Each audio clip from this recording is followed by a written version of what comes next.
हमारे साथ मंत्री सुभाष गर्ग मौजूद हैं, जो बड़े ब्यूरोक्रेसी के पदों पर रहे हैं, तो जानते हैं, सिस्टम को समझते हैं और प्रबुद्ध मंत्रियों में शुमार हैं गहलोत सरकार में। तो सबसे आपका युवाओं से भी सीधा कंसर्न रहता है, तो ये जो एमओयूज हैं, इसमें बहुत सारे ऐसे एमओयू हैं जिसमें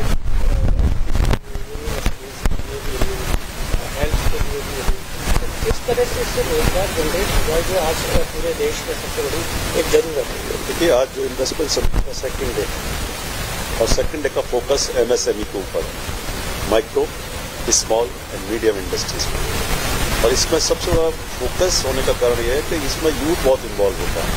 न्यू स्टार्टअप्स होते हैं, न्यू आइडिया लेकर के यूथ आता है, अपने आइडिया को उसको प्रेजेंट करने का मौका मिलता है। तो इससे दो चीजें इसमें हैं, एक तो less investment, less capital is required, दूसरा मोर एम्प्लॉयमेंट जनरेशन होता है। आज भी अगर हम देखें, जो एमएसएमई का जो कंट्रीब्यूशन है राजस्थान की इकोनॉमी में, अराउंड टोटल जीडीपी में 8% कंट्रीब्यूशन है, और मैन्युफैक्चरिंग सेक्टर में देखेंगे 40% कंट्रीब्यूशन एमएसएमई का। तो आज के बदलते हुए इस दौर में, जहाँ की मतलब एम्प्लॉयमेंट जनरेशन एक प्रमुख समस्या है देश के सामने में भी, राजस्थान के सामने में, तो हमारे माननीय मुख्यमंत्री ने दो पॉलिसीज अभी, एक तो पहले लेके आए थे रिप्स 2019, अब लेके आए रिप्स 2022, और 2022 जो रिप्स पॉलिसी लेके आए, जिसमें 3 साल की जगह 5 साल कर दिया, और जो पिछड़ा हुआ वर्ग है, दलित वर्ग है, SC/ST का वर्ग है, उनको एंटरप्रेन्योरशिप डेवलप करने के लिए बहुत बड़ी रियायतें दी हैं आज के दिन में। तो उसको लेकर के ये कॉन्क्लेव चल रहा है, और मुझे खुशी इस बात की है कि राजस्थान के संदर्भ में इन्वेस्टमेंट क्लाइमेट को देखें, इंडस्ट्रियल क्लाइमेट को देखें और गवर्नमेंट के इनिशिएटिव्स को देखें, तो खुद गौतम अडानी जी ने, अनिल अग्रवाल जी ने कल तारीफ की थी कि कंट्री में राजस्थान पहला राज्य है जहां की रेड टेपिज्म नहीं है। जो हम अप्लाई करते हैं तुरंत हमारा लैंड अलॉटमेंट का काम हो जाता है। खुद अडानी जी ने कहा कि सबसे ज्यादा शॉर्टेस्ट पीरियड में मेरा काम हुआ, तो उन्होंने अप्रिशिएट किया गवर्नमेंट ऑफ राजस्थान के इनिशिएटिव को। तो एक बहुत बड़ी बात है। अनिल अग्रवाल साहब ने भी ये चीज की, और वो आज ग्लोबल इंडस्ट्रियलिस्ट है माने हुए दुनिया के, तो उन लोगों का ये ऑब्जर्वेशन है। वो एक श्रीराम के प्रतिनिधि, उन्होंने भी बात कही, CK बिरला के प्रतिनिधि आए तो उन्होंने भी ये बात कही। तो और उस रूप में कल देखें तो मैं समझता हूँ टॉप इंडस्ट्रियलिस्ट देवर हियर।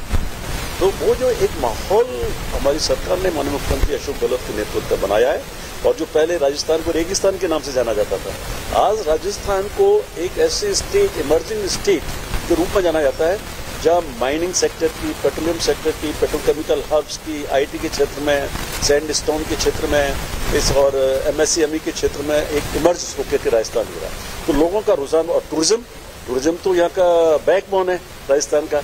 आप आंख बंद कर लीजिए और राजस्थान के नक्शे पे कहीं भी उंगली रख दीजिए, you will find a historical और टूरिस्ट प्लेस। तो इसको अपॉर्चुनिटी में कन्वर्ट करना इस कॉन्क्लेव का भी उद्देश्य है। 40% जो MSME यूनिट हैं अभी भी, और प्रोडक्शन कैपेसिटी है उससे भी कम प्रोडक्शन कर पा रही है। यहाँ फंडिंग की बड़ी प्रॉब्लम, और बीच में जो 2 साल कोरोना के रहे, अभी आप देखें उनको कैसे स्ट्रेंथन किया जाए। वही कह रहा हूँ, ये बड़ा अनफॉर्चुनेट था। पूरा देश और दुनिया कोरोना से जूझ रही थी, इसके बावजूद भी राजस्थान की इकोनॉमी को हमने रिसेशन में नहीं आने दिया। अभी तो आप देखें कि विश्व के संदर्भ में देखें तो अभी वर्ल्ड बैंक की जो रिपोर्ट आई, अगर देखें तो इंडिया में की जो ग्रोथ रेट उन्होंने फोरकास्ट किया, वो 1% कम करने की बात कही है, कि जो वित्त मंत्री कह रही थी हमारी ग्रोथ रेट बढ़ेगी, वो कम हो गई। तो ये कम होना तो बड़ा खतरनाक है और बड़ा झटका है हमारी इकोनॉमी को। तो गवर्नमेंट ऑफ इंडिया को चाहिए कि वो और more money is required, pumping करे इंडियन इकोनॉमी के में, डिमांड क्रिएशन करे। डिमांड क्रिएशन के लिए आपको बहुत सारी चीजें, इंसेंटिव्स देने पड़ते हैं, तब जाके अपनी ग्रोथ रेट को आप मेंटेन कर पाएंगे। तो ये एक बड़ी समस्या है, लेकिन इसके बावजूद भी राजस्थान की इकोनॉमी ग्रो कर रही है। राजस्थान की इकोनॉमी ग्रो करने के कई कारण हैं, क्योंकि यहाँ जो पॉलिसीज पर्सपेक्टिव में जो इंप्रूवमेंट्स किए, पॉलिसी पर्सपेक्टिव्स को लेकर के, उसमें मतलब मैं कहूँगा pro industrialist policy, industrial friendly policy in the field of development, in the field of agricultural development, allied sectors को हमने लिया है, फूड प्रोसेसिंग इंडस्ट्रीज को मोर फोकस किया है। तो मैं सोचता हूँ एक नए द्वार जो है खुल रहे हैं, और उससे निश्चित रूप से आने वाले समय में 4-5 सालों में राजस्थान एक देश के प्रमुख विकसित देशों में शामिल होगा। तो ये हैं मंत्री जी, और इनका कहना है कि जिस तरह की सरकार की पॉलिसीज है, उससे आने वाले दिनों में राजस्थान एक ऐसे औद्योगिक हब के तौर पर विकसित होगा जहां पर रोजगार भी होगा और सरकार को राजस्व